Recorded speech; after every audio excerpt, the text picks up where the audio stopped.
નમસ્કાર મિત્રો અને વડીલો, તમારું બધાનું ગુજરાતી સ્ટોરી ચેનલમાં સ્વાગત કરું છું. અમેરિકા રહેતો દીકરો તેના પિતાને દાદા વિશે પૂછતો તો તે કંઈ જવાબ ન આપતા. વર્ષો પછી દીકરો ભારત ગયો તો એવી ખબર પડી કે તેના દાદા. જો આ સ્ટોરી તમને પસંદ પડે તો આ ચેનલને સબસ્ક્રાઇબ, લાઇક, શેર અને કમેન્ટમાં અભિપ્રાય જરૂર જણાવજો. રાજ અને તેના પિતા બંને પોતાના ઘરમાં બેઠા હતા. રાજ સમયની રાહ જોઈ રહ્યો હતો કે તેના પિતાને એક વાત કહેવી હતી. થોડા સમય પછી અચાનક રાજ બોલ્યો, "પપ્પા, મારે જો કાયમ માટે ઇન્ડિયામાં જવાનું થાય તો તમે શું રિએક્ટ કરો?" રાજે સવાલ પૂછ્યો તો તેના પિતા અમેરિકાના એક પોશ એરિયામાં આલિશાન બંગલામાં સોફા પર સૂતા સૂતા ટીવી જોઈ રહ્યા હતા. દીકરાના મોઢેથી આવો સવાલ સાંભળીને અચાનક બેઠા થઈ ગયા.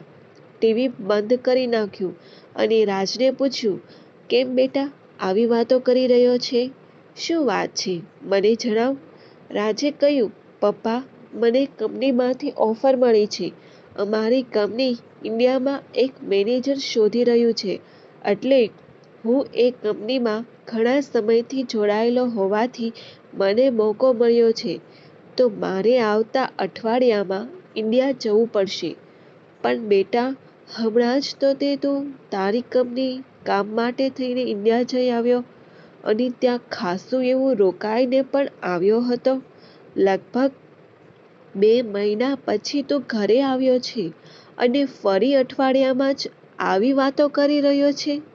દીકરાએ ફરી પાછો જવાબ આપતા કહ્યું, "પણ હું જ્યારે ઇન્ડિયા ગયો હતો 2 મહિના માટે, ત્યારે માત્ર નવા ઓફિસની શરૂઆત કરવા અને અમુક કંપની સાથે જોડાયેલા મહત્વના લોકોને ટ્રેનિંગ આપવા માટે ગયો હતો. તો પછી હવે ફરી પાછો કેમ?" "હવે કંપનીએ મારું પરફોર્મન્સ જોઈને ઇન્ડિયાની નવી ઓફિસમાં મારું ટ્રાન્સફર કર્યું છે અને હવે મારે થોડા સમય માટે ત્યાં જવું પડશે અને એ જ બધું સંભાળવું પડશે." રાજે જવાબ આપ્યો. "અરે, ફરી પાછું ઇન્ડિયા જવાનું?" સોફા પર બેઠેલા હરેશભાઈ, કે જેને અમેરિકામાં ઘણા લોકો તેના હુલામણા નામ હેરીથી પણ જાણતા હતા, તેને અચાનક આંચકો લાગ્યો. અચાનક તેને ભૂતકાળ યાદ આવી ગયો હોય એમ બધું યાદ કરવા લાગ્યા. કેટલી મુશ્કેલીઓ ભોગવીને એ દેશથી પીછો છોડાવ્યો હતો. તેઓ વિચારવા લાગ્યા કે જાણે તેના નસીબ તેને ફરી પાછું એ બાજુ ખેંચી રહ્યા છે. મનમાં એક અજીબ ડર હતો. થોડા સ્વસ્થ થઈને હરેશભાઈએ દીકરાને કહ્યું, "પણ તારે ના પાડી દેવાય ને? તારા માતા પિતા મોટી ઉંમરના છે અને તેની તબિયત પણ સારી નથી રહેતી. એટલા માટે તું ત્યાં ભારત સ્થાયી ન થઈ શકે." રાજે જવાબ આપતા કહ્યું, "અરે પપ્પા, તમને આ બધી કંપનીઓમાં ન ખબર પડે, કારણ કે અમારી કંપનીમાં તો માણસને ઓછું મહત્વ આપવામાં આવે છે. માત્ર તેના કામથી જ કામ હોય છે. તમે ગમે તેટલી રિક્વેસ્ટ કરો પણ કોઈ ફાયદો નથી." પિતાએ જવાબમાં કહ્યું, "તો પછી તું કોઈ બીજી સારી નોકરી શોધી લે જે તને અહીંયા નોકરી આપે. તું તો સરસ ભણેલો છો, તને ખૂબ જ સારી નોકરી મળી જશે." ત્યારે દીકરાએ જવાબ આપતા કહ્યું કે, "પપ્પા, તમે આ રીતે ન જુઓ, કારણ કે આ હકીકતમાં મને એક ચેલેન્જ આપવામાં આવી છે કે જો હું ભારતમાં જઈને અમારું યુનિટ કુશળતાથી ચલાવી શકું તો મને એક ખૂબ જ સારી પોસ્ટ પર મળી શકે છે અને ભવિષ્યમાં એવું પણ થાય કે મને નોકરીમાંથી પાર્ટનરશિપની ઓફર કરી શકે." રાજનો આ જવાબ સાંભળીને પિતાએ કહ્યું, "સારું, ભલે, જેવી તારી ઈચ્છા." મનમાં ને મનમાં તેઓ ડરી રહ્યા હતા અને સાથે સાથે તેનો ભય વધી રહ્યો હતો, પરંતુ દીકરાને કંઈ કહી ન શક્યા. રાજ ત્યાંથી જતો રહ્યો. રાજે તેના પિતાને બધી વાત કરી, પરંતુ એક વાતથી રાજના પિતા પણ અજાણ હતા. વાત એવી હતી કે તે 2 મહિના પહેલા ભારત ગયો હતો. ત્યારે એવું બન્યું કે તેણે જ પોતાના બોસને કાયમ ભારત વસવાટ માટે ખૂબ જ અરજી કરી હતી અને ઘણી આજીજી કર્યા પછી તેનું ટ્રાન્સફર ભારતમાં કરવામાં આવ્યું હતું. વાત એવી હતી કે આશરે 3 મહિના પહેલાં તેને ખબર પડી કે તેને ઇન્ડિયા 2 મહિના માટે જવાનું છે. ત્યારે પણ તેના પિતા તેને ના પાડી રહ્યા હતા. પરંતુ વાત માત્ર 2 મહિનાની હોવાથી આખરે તેના પિતાએ હા પાડી અને તે ભારત ગયો હતો. ભારત ગયા પછી ત્યાં તેના સગા સંબંધીઓના ઘરે પણ જવાનું થયું.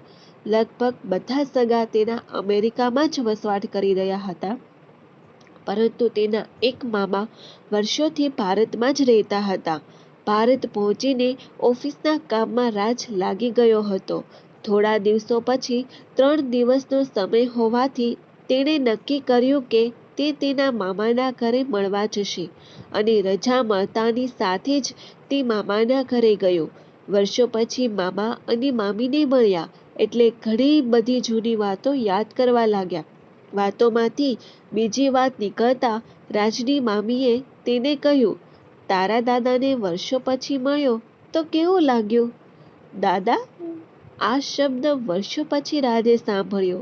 તેના પિતાએ કોઈ દિવસ દાદાનો ઉલ્લેખ નહોતો કર્યો. ઘણી વખત રાજ તેના પિતાને દાદા વિશે પૂછતો, પરંતુ કોઈને કોઈ વાતો કરીને તેના પિતા આ સવાલનો જવાબ આપવાનું ટાળી દેતા. રાજે તરત જ તેના મામીને કહ્યું, મારે દાદાને મળવાનું જ બાકી છે. શું તમે જાણો છો એ કઈ જગ્યાએ રહે છે? તેના મામીએ તેને એડ્રેસ આપ્યું, પરંતુ સાથે સાથે કહ્યું કે વર્ષો પહેલા ત્યાં રહેતા હતા, અત્યારે તો ખબર નથી. રાજ તેના દાદાનું નામ પણ નહોતો જાણતો. તેના મામીને પૂછ્યું તો તેને કહ્યું કે તેને આસપાસ બધા ધીરજલાલ શેઠ તરીકે જ ઓળખતા અને ખૂબ જ માન સન્માન મળતું. તરત જ મામીના ઘરે જમીને નીકળી પડ્યો. રાજ તેના દાદાની શોધ માટે એડ્રેસ આપ્યું હતું. ત્યાં આજુબાજુમાં ઘણા લોકોને પૂછ્યું કે ધીરજલાલ શેઠ અહીં ક્યાં રહે છે? ઘણા લોકો તો નવા આવ્યા હોય ઓળખતા પણ નહોતા. અંતે એક દુકાનમાં કોઈ એક વૃદ્ધ માણસ બેઠું હતું. ત્યાં જઈને રાજે પૂછ્યું કે તમે આ વ્યક્તિને ઓળખો છો? ત્યારે તે વ્યક્તિ રાજની સામુ એક નજરે જોતા જ રહ્યા. પછી પૂછ્યું, કોણ છો ભાઈ? વર્ષો પછી તને કોઈ મળવા આવ્યું છે. રાજે કહ્યું કે હું તેનો દૂરનો સંબંધી છું. તમે ઓળખો છો ધીરજલાલને? તે વૃદ્ધ માણસ ભાવુક થઈ ગયા અને કહ્યું કે ઓળખો છો નહીં બેટા, હું વર્ષોથી તેની સાથે જ મોટો થયો છું. અમે બંને વર્ષો જૂના ભાઈબંધ છીએ. રાજે તેને દાદા વિશે વધુ જાણવાની કોશિશ કરી ત્યારે દુકાનમાં બેઠેલા વૃદ્ધ માણસે કહ્યું કે ધીરજલાલ શેઠ ખૂબ જ પ્રતિષ્ઠિત વેપારી હતા, પરંતુ તેના દીકરા હરેશને વિદેશ જવા માટે ઘણો મોટો ખર્ચો કર્યો. દીકરાએ વાયદો કર્યો હતો કે તે વિદેશ તેના માતા પિતાને લઈ જશે, પરંતુ વર્ષો પછી આજે પણ કોઈ નથી આવ્યું અને એ બિચારો ડોસો અને ડોસી બંને ઝૂંપડી જેવા ઘરમાં રહે છે. દરરોજ ટિફિન પણ આવી જાય છે અને તેના જીવન જરૂરિયાતની વસ્તુ જોતી હોય તો મારી પાસેથી લઈ જાય છે. તે માણસને રાજે કહ્યું કે હું તેને મળવા જાઉં છું, તમારે આવવું છે? ત્યારે તે માણસે કહ્યું કે હું રાતે ત્યાં જ હોઉં છું. અત્યારે હું દુકાન એકલી મૂકીને નહીં નીકળી શકું. તમે મળી આવો. તરત જ જણાવેલ આ એડ્રેસ ઉપર રાજ પહોંચી ગયો. અત્યંત સામાન્ય ઘર. ઘરની સ્થિતિ, કલર બધું જૂનું. આગળ ફળિયામાં એક બાઇક પડ્યું હતું, જે કદાચ તેના દાદાજી જુવાનીમાં ચલાવતા હશે. એ બાઇકને પણ જાણે વર્ષો જૂની ધૂળ લાગી ચૂકી હતી. વર્ષો પછી પહેલી વખત આજે રાજને ખબર પડી કે તેના દાદા અને દાદી જીવતા છે અને ભારતમાં રહે છે. દાદા દાદી મળીને કહ્યું કે પોતે કોણ છે અને તેના પગે પડી ગયો. દાદા દાદી ધ્રુસકે ને ધ્રુસકે રડવા લાગ્યા. વર્ષો પછી દીકરો તો ન આવ્યો, પરંતુ દીકરાનો દીકરો તેને મળવા માટે આવ્યો હતો. તરત જ રાજે કહ્યું કે ચલો દાદા દાદી, હું તમને મારી સાથે વિદેશ લઈ જાઉં છું. હવે ત્યાં જ રહીશું. પરંતુ દાદા દાદીએ આ વર્ષો જૂનું ઘર છોડવા નહોતા માંગતા અને ત્યાં જ રહેવા માંગતા હતા. તરત જ રાજે કહ્યું કે ભલે તમે ન આવી શકો, પરંતુ હું રહેવા આવી જઈશ. એમ કહીને બોસ પાસેથી કાયમ માટે ભારત રહેવાની આજીજી કરી અને તેને નોકરી પણ મળી ગઈ. દાદા દાદીને કહ્યું કે મારે થોડા સમય માટે વિદેશ જવું પડશે. ફરી પાછો હું અહીંયા તમારી સાથે રહેવા આવી જઈશ. વિદેશ જઈને તરત જ બોસને આજીજી કરી કે તેમજ એક વખત તો એવું પણ કહી દીધું કે તમે મને ઓછો પગાર આપશો તો પણ ચાલશે, પરંતુ મારે ભારત જવું છે. એટલે તરત જ તેને ભારતનું ટ્રાન્સફર મળી ગયું અને આખરે તે ભારત રહેવા જતો રહ્યો. તેના પિતાને હજુ આના વિશે કંઈ જ ખબર ન હતી. વર્ષો પહેલા તેના પિતાએ જે ઋણ નહોતું ચૂકવ્યું, કદાચ એ ઋણ ચૂકવવા માટે તે પોતે આવી ગયો. દાદા દાદી પણ તેની નજર સામે જોઈને અત્યંત રાજી થતા. થોડા જ મહિનાઓમાં દાદા અને દાદીની તબિયતમાં પણ ઘણો સુધારો આવી ગયો અને પહેલાંથી પણ વધારે સારી રીતે બંને લોકો તેના પૌત્ર સાથે રહેવા લાગ્યા. જો આ સ્ટોરી તમને પસંદ પડી હોય તો દરેક લોકો જોડે શેર કરજો. આવી સ્ટોરી સાંભળવા માટે આ ચેનલને સબસ્ક્રાઇબ, લાઇક, શેર અને કમેન્ટમાં અભિપ્રાય જરૂર સંભળાવજો. સાંભળવા માટે તમારા બધાનો આભાર.